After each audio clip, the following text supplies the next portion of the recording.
Throughout history, the name of the Turk has been written with migration. In the journey extending from Central Asia to the heart of Europe, our ancestors always set an example by building peace and tranquility in the places they went, and by showing understanding and tolerance towards beliefs, languages, and cultures. The Balkans is one of the places where this came to life. Our nation, whose name is written with migration, first advanced into the Balkans as Alpers and Erenlers, and today, with the exchange that we commemorate its 100th year, they were forced to return to their homeland. Let's first look at those who lived and took root in the Balkans for hundreds of years to better understand how our nation lived there. Let's briefly look at Garba, the beginning of the story.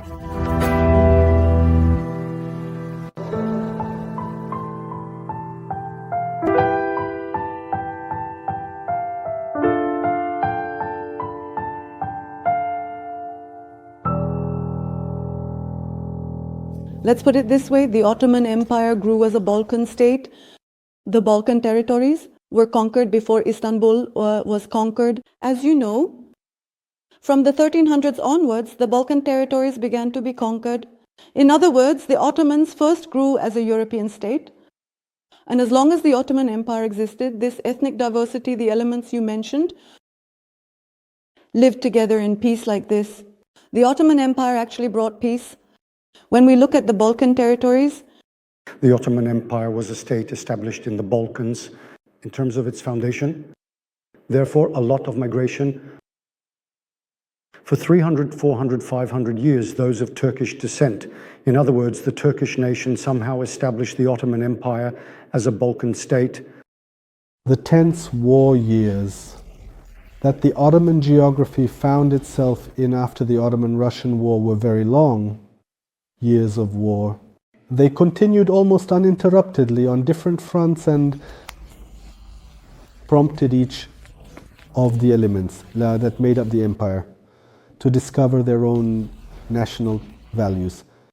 We need to look for that distribution after the Balkan War. Every nation wants to establish its own national state, and actually all efforts are related to this. However, as you mentioned, after 1878, especially following the 93 war, migrations began with the country losing territory. Before coming here, my father didn't want to leave us in Greece. From there to here, the Greek government, how do they hold the meeting? They say they will give a speech to the Turks. The Greek delegation came out and said, well, you've been here for 500 years, your mother and father are buried here, my son this way, and so on. The Greek thing is explaining. He says, the people are listening like that, he says. The Turks there, the Greek delegation, this man was in Satalka, he knew your father's name. He came and said that to the Greek region. He said, stop talking. We will enter Turkey, he said. We will boil stones and drink the water, he said. We will live freely, he said. We don't want to stay here, he said. After the War of Independence, the low population in the country, the situation of the Greek minority in Turkey and the Turkish minority in Greece made it necessary to arrange a population exchange with Greece during the Lausanne Conference, leading to the convention concerning the exchange of populations. On January 30th, the 19th agreement regarding the exchange of Greek and Turkish populations was signed. The first article of the 19-article Convention and Protocol states that those of the Greek Orthodox religion settled in Turkish territories, and those of the Muslim religion with Greek citizenship settled in Greek territories, are to be subject to a compulsory exchange starting from May 1st, 1923. With the Turkish population living in Greece outside of Western Thrace in the Thessaloniki region, outside of Istanbul, excluding those within Istanbul, the Greek population was exchanged. In other words, they were swapped. They also in the Thessaloniki, North Macedonia, Naslic region. I am the third generation of a family of Evladi Fatihan. Of course, as you mentioned in the history of the Republic, one of the last dramas experienced before was the population exchange. Those who had to fit all their memories everything, their savings, into those suitcases. Were the Evladi Fatihan. Of course, as the Turks migrated from the Balkan lands to Turkey, alongside them, elements like the Muslim, Albanians and Bosniaks also joined this migration with the Turks, because in the Balkans, being a Muslim means being a Turk. The two are identical. Islam out and Turkishness. Therefore, there is also the migration of Muslims along with the Turks. Let me list the major centers. Villages, we already provide these in the book. Because there are hundreds of villages. Langaza. For example, those coming from Langaza, the Yoruks, are mostly brought to Selim Pasha and Değirmenköy. Kılkış, for example, those from Kılkış are brought to Çanta, formerly known as Avratisar. Doyran, again, people from Doyran are brought to Gümüşyaka, Gevgili. This is currently a border crossing between Macedonia and Greece. It is referred to as Gevgili. From there, people are brought from Karakabat to Santa again. Karaferye, Katerin, Vodina, Yeneçey, Vardar, and from many regions, and towns in Greece from towns and villages connected to here. Mübadils are brought here from Drama. Depending on the regions, but more predominantly those in the mountains, are dealing with wood. They have livestock. Those in towns or coming from towns are also involved in trade. But the majority, and predominantly, they are engaged in farming. Farming and livestock are their livelihoods. We see that migrations are coming from the Sivriye-Nasliç region, and they are being settled. We are talking about a region where people who are slightly more cultured compared to other areas are coming from. Therefore, as you mentioned, it is a settlement area where the number of people who know Greek is very high. They used to live in a village connected to Nasisa. My father's family lived in the village of Nosima. The village is a village where Macedonians and Muslim Turks lived together. Therefore, they also picked up the language of the Macedonians there. In this way, in fact, when they came here, they used Bulgarian and Macedonian languages as if they were their native languages. However, among the Greeks who went to Greece, Turkish-speaking Gagars, the Gagars in Thrace and the Karamanlides in central Anatolia, or Meştul. In other words, in the Anatolian, Orthodox Turks were also sent to Greece because the criterion was a religious one. Every day, the children would become more tense because they don't like us. May God bless our Ataturk who saved our fathers and grandfathers. He brought them here from there. We see that Mustafa Kemal also addressed this issue in various speeches in the Assembly. And at the same time, he emphasized its importance in terms of Turkish-Greek relations. For instance, in a speech dated March 1st, 1924, he stated that with the signed agreement, political relations between Greece and Turkey had begun, that necessary issues regarding the transfer of migrants were discussed, and that, of course, there were many difficulties in this matter. However, he mentioned that by progressing honestly together on this issue, peace and benefit could be achieved, thus realizing the most suitable solution for both sides. Settlers came to the vacated places. Their properties were exchanged. In exchange for the properties our people left there, they were settled in Selim Pasha. My father, my grandmother, they gave us 40 plots of land at that time, here in Selim Pasha. What did they leave behind? They left behind nearly 300 acres of fields. Let me tell you, they left their sheep, they left their animals. They came here completely empty-handed. They couldn't bring any money because they didn't have any in their pockets. They tried to get by with whatever was given to them here. They had walnuts, they had chestnut grafts. Yes, they used to do something with their fields.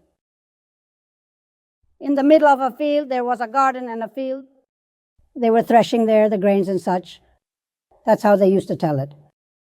According to what my father told me, we have a grocery store. The grocery store already comes from there to my father. My grandfather's family has a grocery store. Among the families, My father's uncle, Uncle Elmas, is also the village headman.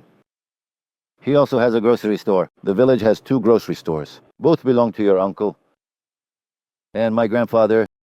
My grandfather had 2 brothers in his hometown, boys. Both of them died in the hometown. From each of them, 1 daughter and 1 son were left. My grandfather took them in like his own children. He brought them along when coming from there. Their mothers, the daughters-in-law, were married off there to someone else.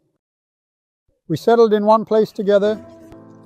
Let's say he took them in like his own children along with them.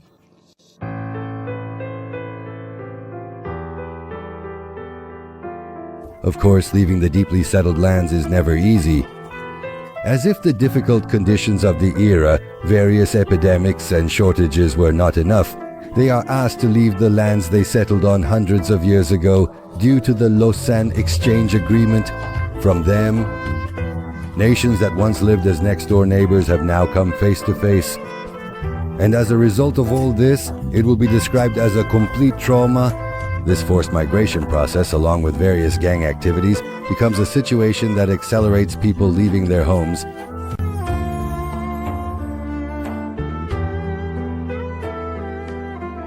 A major trauma for them, exchange, because there are very serious events happening there.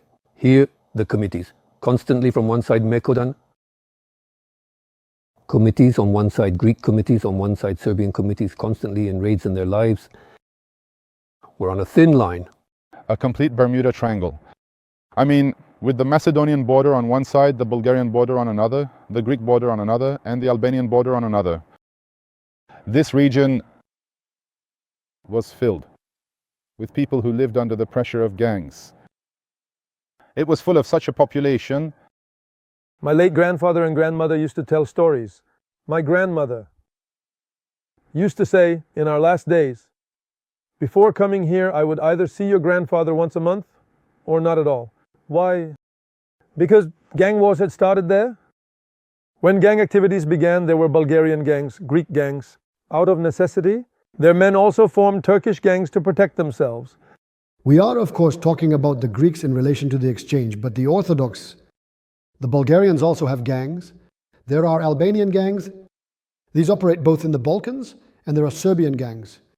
And they also operate in our region, which we call Eastern Thrace. Now, the one who really helps us with the bag here is Captain Suleiman.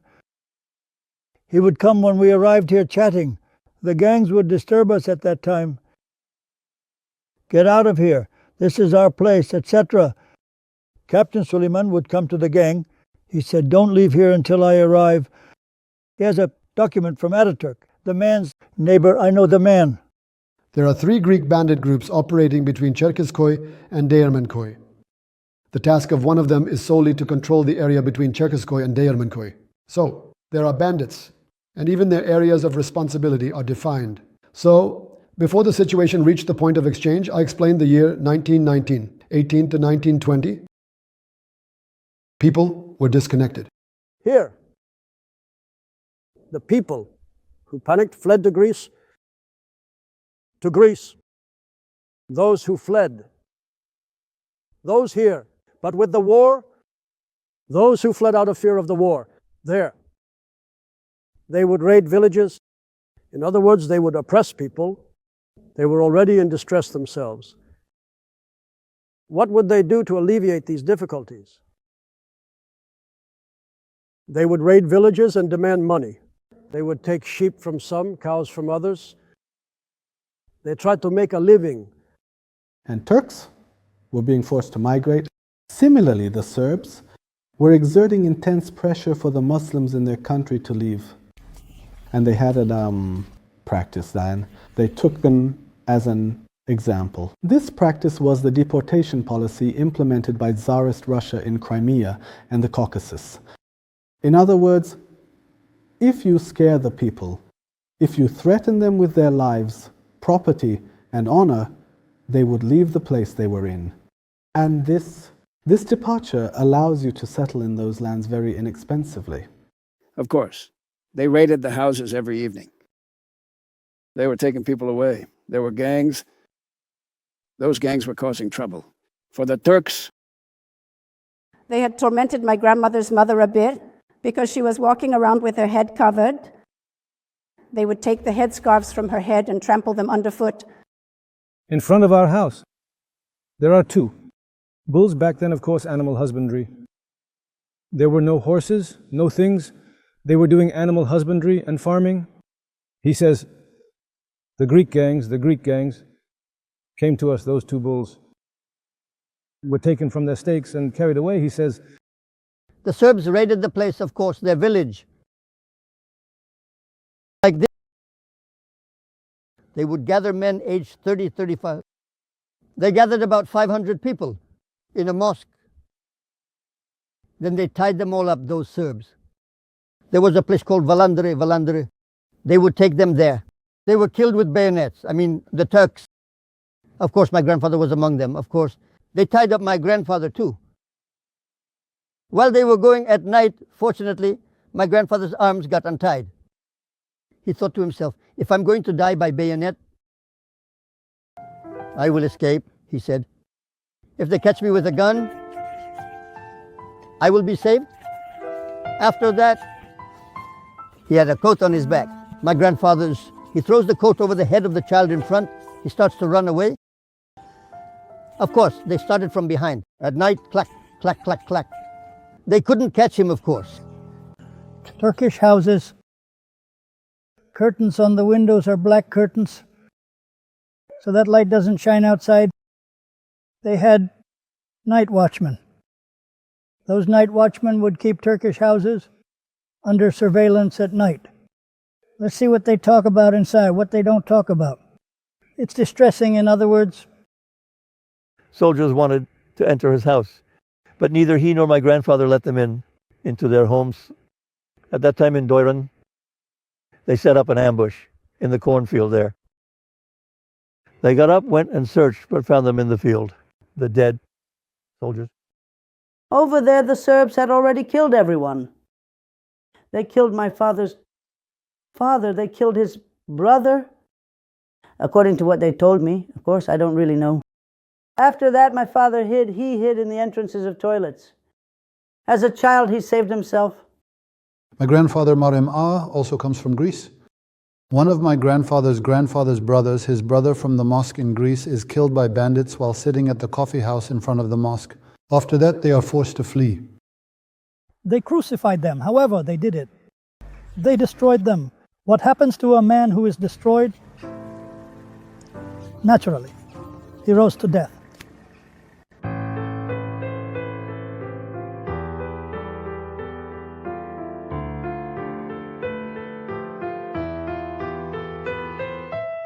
From the abduction of family elders to the raids on villages, people will be hesitant to use their mother tongue. The oppressive environment created by gangs, ranging from the presence of such an atmosphere to the danger to life and property, makes setting out an inevitable necessity.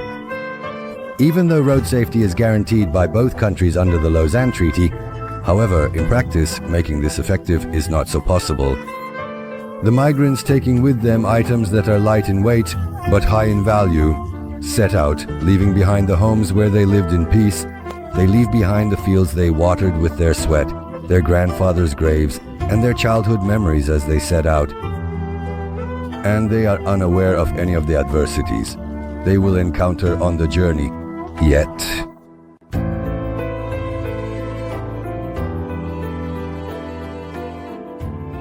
We can evaluate the journey in 3 stages.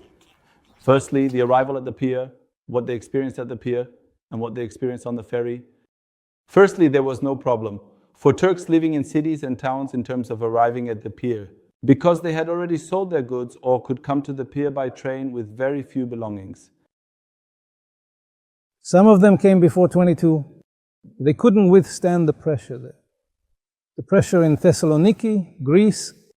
Some came earlier, in the years 1978. First of all, when they leave the village, they come by cars up to the rocks on foot. There's a place called Kela. There is a district 27 kilometers away to the Nasish villages. As I said, they come there on foot. They come by cars. After that, they take the train. They are coming to Thessaloniki. There are pains. How are there? There are those who died on the road. Died there.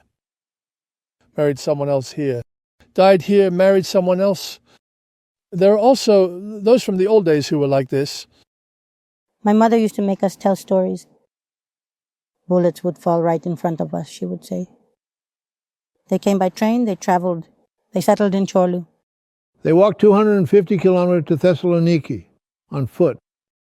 Do you understand? Let me tell you what my parents told me. They walked on foot. There are sick people, there are children. Do you understand? I mean, they have lost many of their loved ones, many of their children on the roads. My late mother's father, my grandfather Ramis, was a child. They left him on the road because he cried a lot. They abandoned their child on the road. Will he die? They thought, as he was sick and unwell. The ones coming from behind. Other guests, neighbors, warmth and microbes. They brought him back, and so he survived their day. Some are escaping from under the rubble, some from the buildings. That's how it is. I had an aunt. My aunt was 3 to 4 years old. They threw her, left her on the bridge. After leaving her on the bridge, he said to my uncle, "Come on, brother." He said, "Brother," he said, "we left her on the bridge," he said. He said, "Return immediately." He said, "We are not going. If they shoot, let them shoot us," he said. The people turned back, they took her. Everyone had a guarantee for carrying an item. These would be transported for free, up to 100 kilos. After that, they would be transported for a fee, but in practice, this did not happen. They had to sell or leave many things. The theory is nice, but when put into practice, it didn't work out. They had to leave behind many things they loved. My parents moved from there and were placed in an ox cart. What does an ox cart carry?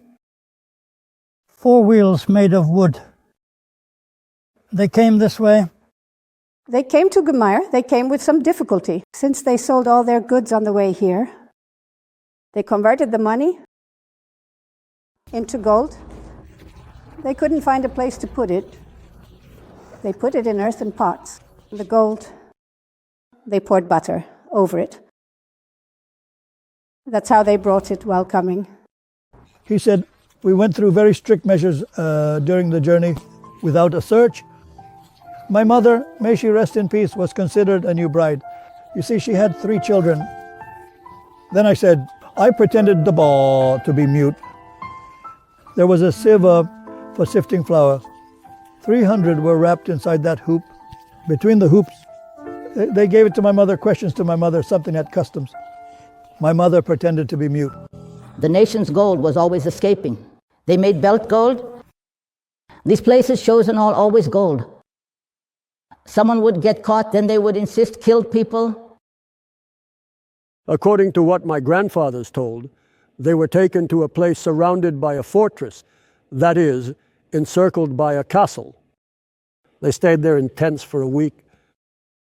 If we only focus on the pains during the exchange, what happened at the ports, waiting for months in tents.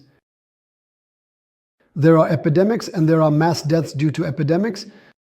When we come to the pier section, we see the activities of the Red Crescent, known at that time as the Society of the Red Crescent. The Society of the Red Crescent administered smallpox, dysentery, and plague vaccines to the exchangees. First, they set up tents because the ferry does not come all the time. They set up tents to wait for the ferry and provided aid such as medicine, food, wood, and coal to the tents. In Thessaloniki, they wait for the ship for almost 20-25 days. While waiting for the ship, my mother stays in the tents. She stays in the waiting tents in Thessaloniki, in the waiting tents for the exchangees. My mother comes here, of course, when she is about a month old. He said when it's dead, it becomes very heavy. The ferry wouldn't go because there's a dead person. Some in China would be dead. They would say they would hide them so they wouldn't throw their children into the sea. When we come to the third part of the journey, the main difficulties are also present here, because it is known that some ferries are not suitable for the journey. This is a fact. In the incidents on the ship, my father remembers a lot because he was certain the deceased. Wrapping them up. If a small child was born, they would take it from the mother's arms, wrap it up, and throw it into the sea. Why? To prevent contagious diseases from spreading during the 15-20-day journey to the others, they took such a precaution. They came directly to Tuzla. After Istanbul, they came to Tuzla. There is a review in Tuzla. In a historical review, due to illness, there was a cholera disease at that time. In other words, there was an epidemic and many people died. Those who contracted cholera, they vaccinated them and gave them baths. Now the ferry is full. He says, he says, Istanbul, they went to Tuzla with Istanbul's cart. He says, we got lice on the way. He says, we went to clean up to Tuzla. Then Aiden says so. He says, the ferry went this way like this. He says, the ship captain is shouting, saying you'll sink it with a stick. But anyway, they fix it. He says, the ship. In the recordings we made with our interviewees in the oral studies, it was experienced and thrown into the sea. We sadly heard that there were many babies, corpses. The difficulties they experienced on the ship, tying a stone and hiding their front so they wouldn't be thrown into the sea. If so many people are saying so many things, these are not just tales. So there is a grain of truth here. Exaggerations can always exist, but these people, they say, you gathered from where you've been sitting for 5-6 centuries, and you're leaving next week. Where are we going? From the place where we've been for 5 centuries,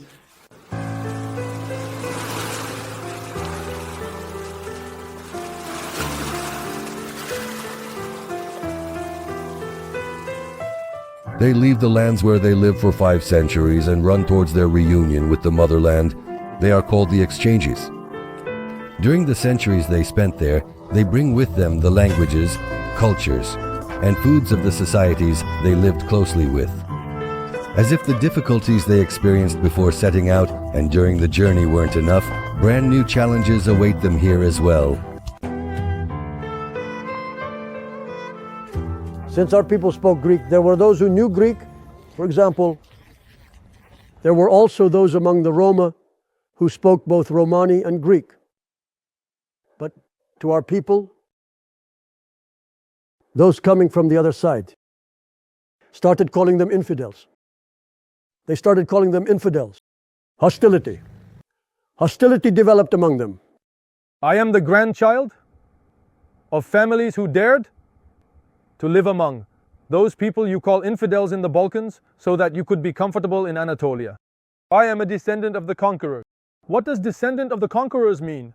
Descendant of the conquerors means this. It means the children of those who conquered. It means the offspring of the conquerors.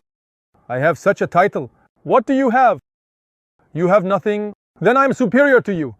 Do not look down on me. You have no right or justification to look down on me. That's what I mean. The place where people lived together as a communication language. Turks knew Greek and Greeks knew Turkish. I met Aunt Katina from those who left. She was 97 years old at the time. She asked about our uncle. She said a very beautiful word. She said, when I came, I didn't know any Greek. I told Uncle Harry. I taught him Turkish. He taught me Greek. They shared the same house until 1924.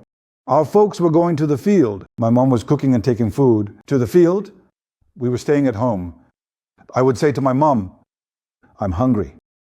And she would say, what is this I'm hungry for? She says, I don't understand. of course, there have been some issues with the language problem.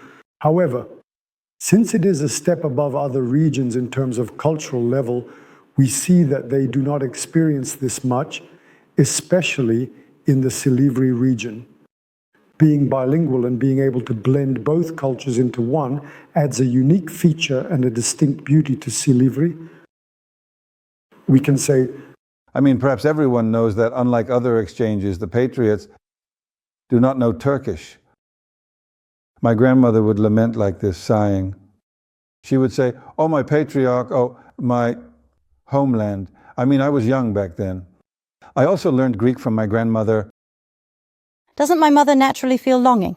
Of course she does. My mother had already lost her mother when she was young. My mother was left without her mother at the age of 3. Her brother was 10 years old, and her sister was around 7. Every now and then, we will return. There was hope.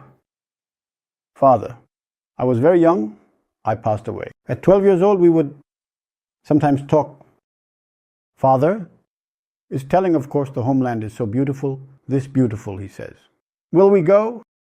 I don't know, they say we will go, he says. So they always kept that hope. They kept something, always kept it fresh. My grandfather says to my father, if you want you, we can send you to Hajj. If you want, we have the means, I can send you. My grandfather says to my father, he used to speak like this, calling him brother. And he says, brother, do you want to do me a favor? He says, Dad, it has nothing to do with favors. I mean, we have the means if you want. If it crosses your mind and heart, let's send you go. He says, leave me alone. And now the Kaaba too. Let it stay within us, my son, with our Islam. Why don't you take me to the place where I was born? He says, I want my birthplace. My father was never happy to be here. He always said this. They put the nightingale in a golden cage. It said, my homeland. In fact, we have a summer house, not in Istanbul, but in our Gümüşhaka. My father was much happier in Gümüşhaka because he felt close to the people of Gümüşhaka. Not only my grandmother, but all the elderly people who came from there think like this. Mustafa Kemal will declare war on Greece, take back our villages, and we will return to our villages. They never felt like they belonged here. I mean, be sure, if he had said to my father at that time, Dad, let's take you, let's settle you there, he wouldn't have said no. For example, I experienced a situation where there was a piece of tea in a tea chest. They had kept this tea for years. It is still there. The tea was brought from Greece during the exchange. After arriving, it came from this country. Since it was tea, they didn't want to consume it. They couldn't bring themselves to use it and kept the tea for 100 years.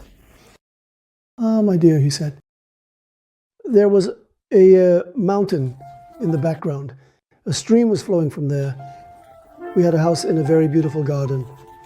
We had a two-wing door with 2 gates. You would enter the courtyard from there. Then our house had a life. There were stables there. We would put the corn there, arrange the tobacco, and dry them. He cried and cried as he told about it. They always used to talk about it from there. Now I'm commenting. They always used to talk about it from there with such care. So it means his youth was spent there. He misses his youth. In other words, otherwise, what would you miss at this age? His youth was spent there. They would always tell. After this pass, the struggle to hold on to life begins. This time, I remember the first generation, they didn't really like talking about these things. I mean, when we, the younger ones, came, like my father, they wouldn't even talk in front of them. They would stay silent. Because they always experienced pain, they went through hardships. There was only one thing talked about over there. That's it. It was mentioned how they left behind their rich and valuable lands, herds of animals or homes, everything, and came here with just a suitcase, a trunk. And now, in the republic founded by Gazi Mustafa Kemal Atatürk, in the Republic of Turkey, they would say these lands are our homeland, and they wouldn't tell us anything about there. No, they wouldn't want it. Where are these going? They couldn't see peace in the house they lived in. Did you speak Turkish inside with your child or with your wife if she's around? When you spoke, it was outside. Those guards, the night guards, yes, spoke Turkish. Let's say in the morning. They were laid down for a beating. Even so, would God ever feel inclined to let it happen again? Back? He couldn't go back. They are grateful for having escaped. A woman asked there to me, he said, "Where are you from, since I know the language?" "Are you Greek?" she said. I said, "No, I'm not Greek, I'm Turkish." "No matter what you are," she said. The woman said to me, "Be a human."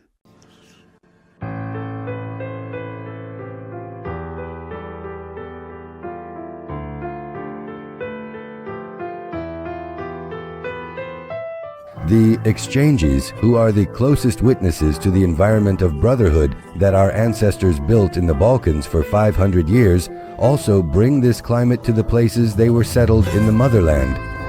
And along with the heritage of hundreds of years, they bring with them many values, from wedding traditions to handicrafts, from unique culinary delights to folk songs and rhymes.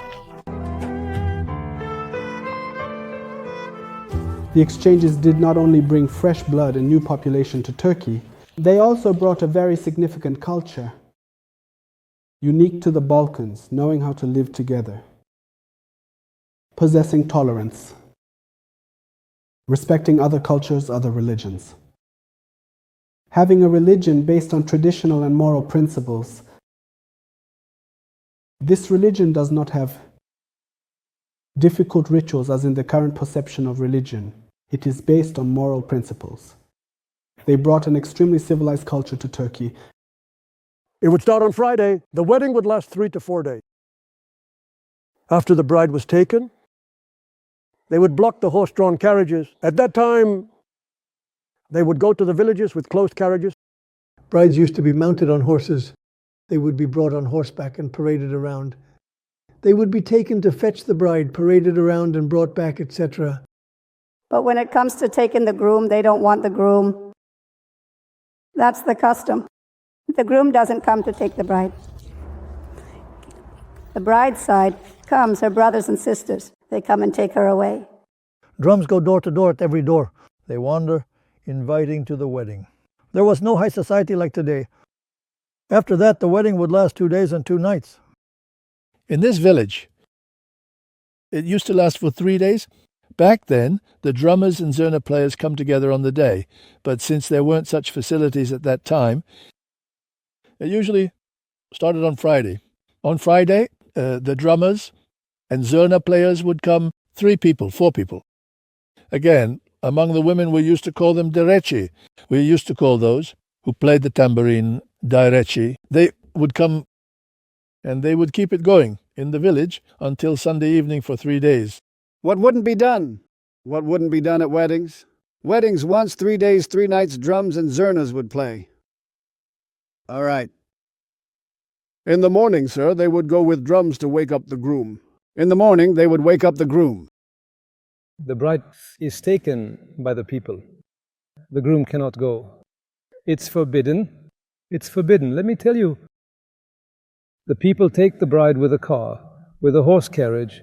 They take her with a covered horse carriage. They bring her to the groom's house, of course. There would be a descent to our place. At the end of the wedding, there used to be a lot of sinful customs. You go to pick up a bride for the henna night. Are there no roosters in the offerings? What isn't there? Is there no money, fruit, nuts, whatever you want is there? Of course, the people's gatherings to the parade. Is it the offering ceremony? Is it the natus caloris, komaki kalitira, komaki zurulatira? Just like that. From the song, just like that. Of course, she would cry while shaving the groom. Young mothers, they had songs. There was also a game, sleeping, sleeping, sleeping. So where is our tip? He says, well, I brought it. Don't make a big deal out of it. And he presents it from the game. As we mentioned, the exchanges settled in many parts of Turkey, and when they came, they brought their own architecture, languages, weddings, wedding traditions, hudreles traditions, music, food, instruments, clothing, and many cultural elements with them. After the bride arrived, meals were given to the entire village in copper cauldrons. There were special cooks. At weddings, these were cooks who prepared the meals specially. The wedding host would hire them. The one who slaughtered the calf would slaughter the calf. The one who slaughtered the sheep, the one who slaughtered the ram.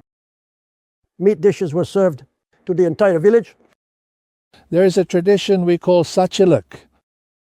Not so much now, but at that time with drums and zurna For 2 days, relatives and family members would make bread, pastries, and sweets to support the wedding. And they say, at the horse races, we have our peed, we have our pastries, dangara, dangara. They go and take them while the drums play. It definitely has to go with the drums and zurna. They will take the bread and come back. They say that the Patriots' food is good here. Those in Silivri, they used to make leeks. They would put sour plums in it. I remember that very well. What dishes? Oh, a child. What body? What to slide? Petura, rushnicha. What were we doing? What baklavas? What were we doing? When it comes to food, there are 1,001 types of pastries. 1,001 types. They also call it galatop made with milk, a milk dessert. It's a famous dessert. Our patriots, that is the famous dessert. The exchanges naturally influenced the local population with their cuisine and create a change in Anatolia. We used to make leavened pita. Beautiful. We make boiled chicken. We call it kokoshka in Bulgarian, in our language. Even in Turkish, we speak Macedonian. They used to make sweets. We called it gozlem. We would add milk inside. So we used to make those things. We still continue. We make what we know. They call it pita. It's a poor man's meal, of course. They grow their own onions and wheat. They make dough pastries with onions. They also boil sour plums. They gather from here and there. Like a paste, they pour it inside the pita. It becomes a tangy food, that is. You eat it with pleasure. You don't look for meat, minced meat, or anything like that. After that, you season it with nice garlic and butter, put the meat on top, and you'll be licking your fingers. The top is also oiled just like that, and they are placed on top of each other. That one is also rolled out, and you place it on top of the tray by crumpling it like this. You bake it, but it turns out very nice. Our pastries turn out very nice. We remember the pastries, sweets, savories, oil, slices. You can't get enough of eating. Additionally, the exchanges bring the method of making leavened bread to Anatolia. This is important because until then, rye and barley, the breads were baked unleavened in Anatolia. The exchanges introduced both wheat and the method of baking bread in leavened ovens, and this becomes widespread thereafter throughout all of Anatolia. Potato pastry, yeast pizza, bread. They used to make various kinds of bread. They would prepare the dough, add yeast, then they would roll it out on a tray. They would prepare onions, minced meat, etc. to put inside. They would also cover the top. This is how they would cook it. Back then, they had a griddle. They would place it on top of ashes. They would place it underneath and cook it like that. You mentioned food, and now I remember all those things that went with my late grandmother have become history. She used to make chickpea bread. She would ferment it. She would cover it for a week or 10 days. It would ferment at a certain temperature. Then at least 8 to 10 trays would be put into those ovens, the ones in the courtyard. When it came out, it would smell wonderful. The whole neighborhood would smell it. Then she would return. Feride, may my dear grandmother rest in peace. Mehmet, take this now, at least 7 to the neighbors. At least 7 neighbors, 8 to 10 neighbors. She would cut and send it. Already the people here came to our father's house, then they learned baklava. They didn't know baklava, this gumish could flow. Honestly, they didn't know. They all learned from ours. They knew a lot. Those brides knew a lot. They recite rhymes from everywhere. At weddings, we will cut the diary at Arman. We will cut it head to head. We bring it to the bigger hunt. We pour it on Arman. At Arman, it piles up and comes in large. Girls, they both bead during the day and recite rhymes, of course. Our youth, its taste is unmatched. It's something else. Well, at Çeşmebaşı, they might throw some words, say this or that, and give excuses. For example, during holidays in Fenaköy. Now, I forgot, how did they say it? come holiday, go holiday, come again holiday. The girls would say to the boys, let's meet. The main point of the story is that the ceiling's dust falls down. And the logic of the story is close to the main plot. A deep pit, knock, knock, knock, knock, knock. This was said for the children. What is this? 9 is coming with what she put in the oven in her hand, abroad. The wool mixed up by the goats. She is rushing to slaughter those goats. That's also her knock, knock. Things like this. There were words, a fable. My father had many songs for me. He would sing to me wherever he was. He would also recite rhymes, of course. But we don't remember those. Besides the rhymes my grandmother used to say, they also had a song that was like a lament.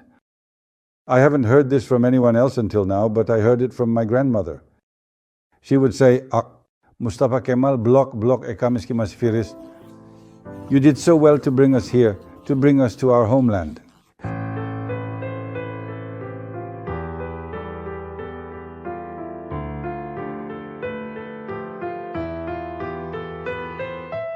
Despite all the hardships they endured, their faith and loyalty to our great leader, Gazi Mustafa Kemal, never wavered for a moment. They carry the rightful pride of being his fellow countrymen in their hearts like a medal of honor.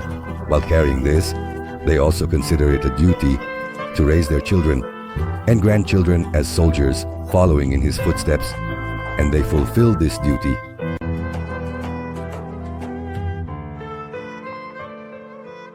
In other words, whether from Naslic, Surfis, Kazan or Manastir, I am a fellow townsman of Ataturk. I am from Thessaloniki, he used to say. However, Thessaloniki was a province. Kozan and Manastir were different provinces, different regions. Despite this being from Thessaloniki, they were aware and conscious of it. They carried the honor of being fellow townsmen of Mustafa Kemal Ataturk. There is a sense of statelessness experienced there. In other words, people who know the pain of statelessness valued the savior of the homeland that much. We grew up in a family where there was a deep gratitude, deep admiration, and deep love and respect for Ataturk. This is the case among the descendants of the conquerors or all the exchanges. Undoubtedly, the republic founded by the esteemed Ataturk, his reforms, and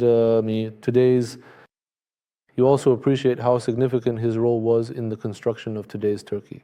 That's why Ataturk's portrait always hung in a prominent place in our homes.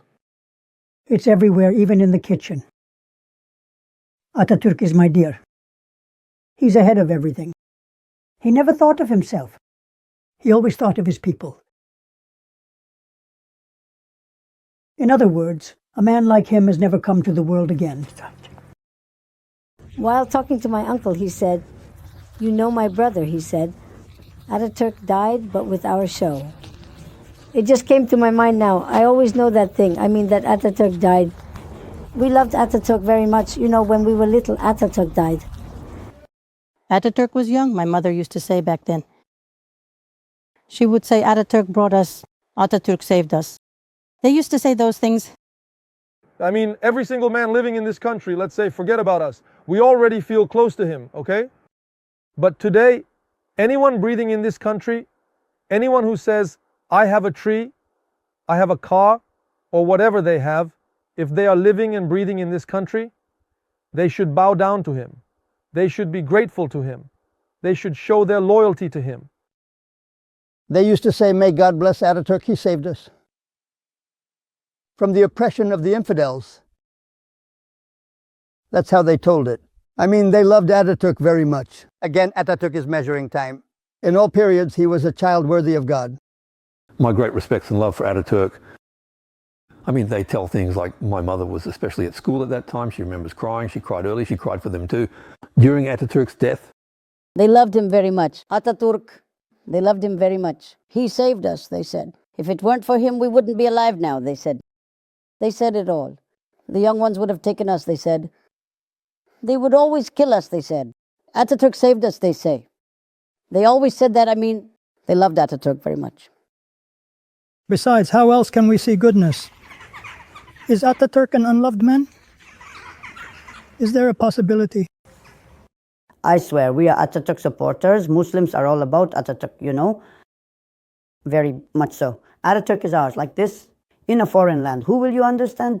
Will you understand the priests? Of course. You will understand our Ataturk. May he rest in peace.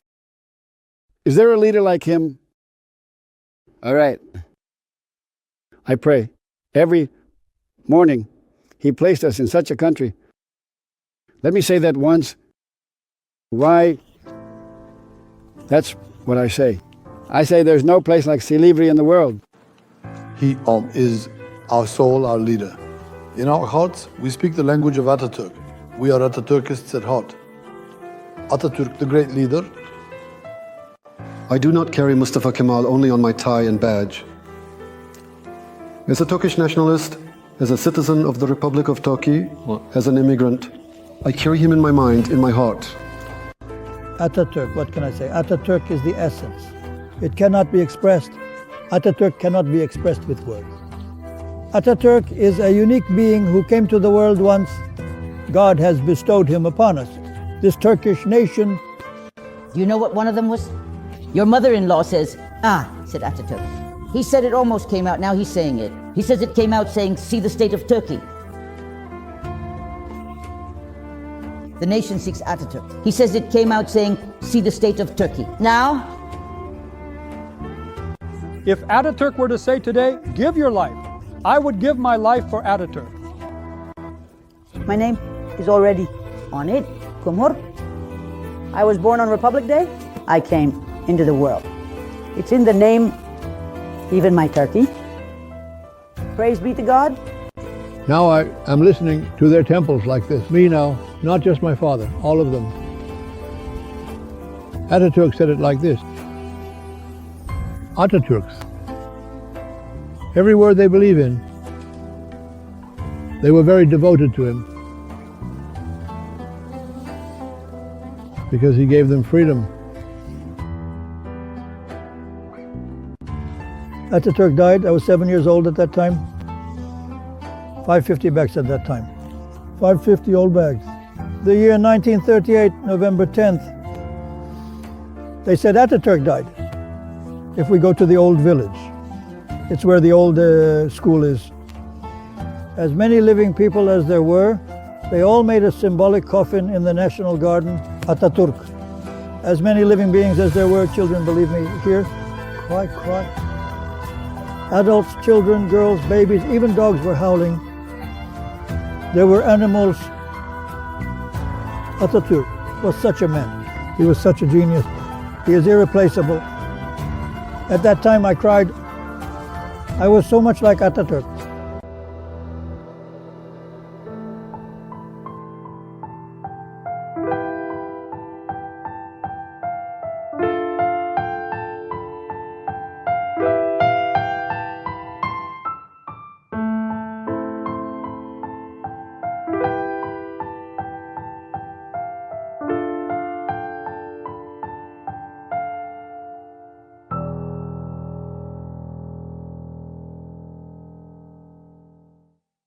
Demburo manam, demburo siliferi tuyatro. Doktoru diyor getirin.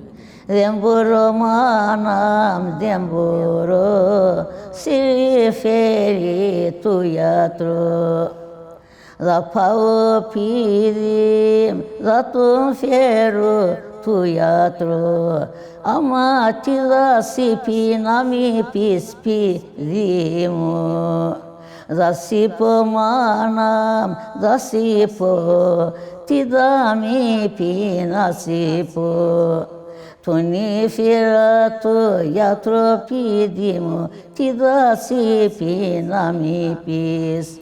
Nasipo manam, nasipo kimi piatros nasipo.